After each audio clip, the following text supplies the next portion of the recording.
Hi guys! Nagluluto na naman ako guys ng hapunan. Ito guys Una linagay ko dito guys ay luya. Luya, pagkatapos ng luya ay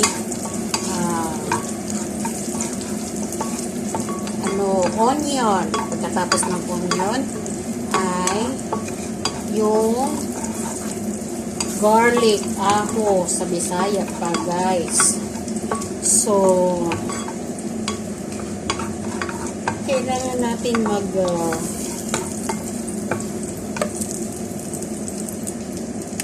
hindi natin bibigyan ng ating mga problema guys.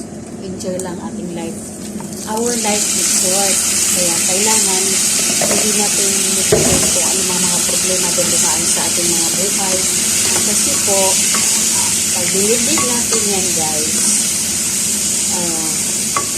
pag dinibdig natin yan, magagaling matutuwa sa Satan. Okay guys, kaya po, ang gagawin natin guys ay enjoy your life and then chill lang. Hindi mo isipin yung mga problema mo.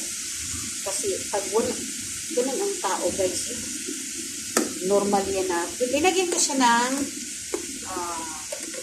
pampalasa. Ito guys, kailangan natin lagay dito. Masarap na to. Hindi ko na linalagyan siya ng asin kasi pag linagyan mo siya ng asin ay aalat na kasi sarap na yung ano nila dito. Ito soy sauce again. Sarap. Kaya po hindi na po ako naglalagay yan. Pag nilagyan mo yan, aalat yan. So, ganun ang buhay guys. Enjoy your life guys. Huwag niyong dibdibin ang mga problema guys. Kasi pag dinibdib niyo ang mga problema guys, kayo. Kasi yung problema na yan guys, lagi naman yan. Normal na sa taong may problema. Wala namang taong walang problema kahit presidente. Presidente natin, laki ng problema. Mayayaman, may mga problema din. Tayo pang mahihirap.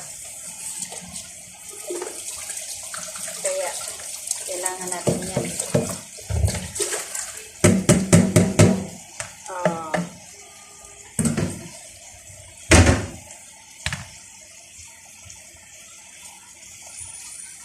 Chill lang, chill.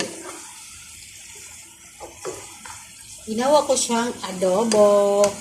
Pero lalagyan ko siya ng gulay para mayroon siyang kulay-kulay. Adobong may gulay. Para may kulay, para siyang maganda tingnan guys.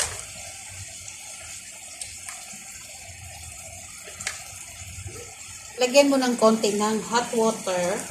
Konti lang.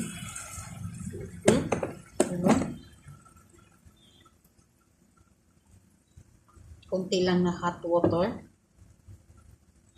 Tapos, ito mayroong ano dito. So,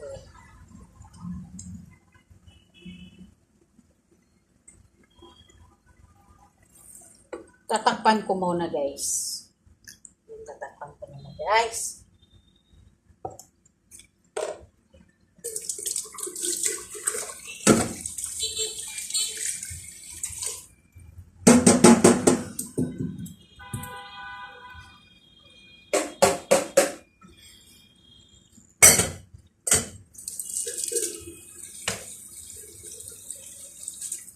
Takpan ko muna siya guys ha.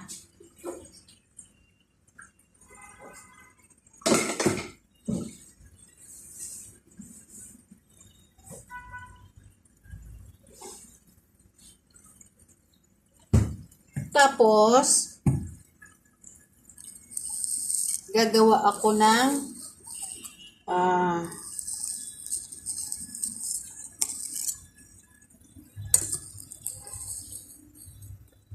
salad guys. Ito. salad. Gagawa ko salad, guys. Ito, mayroon dito. Salad na. Ito. Yan ang kinain ko kanina eh.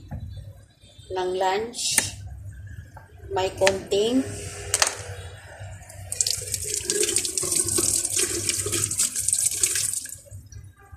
ito pipino at saka tawag nan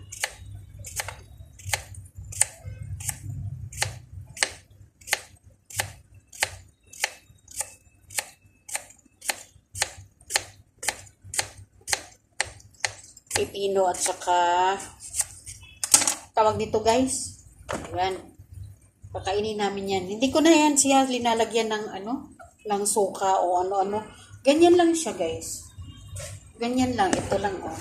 Ito lang, oh. Tsaka itong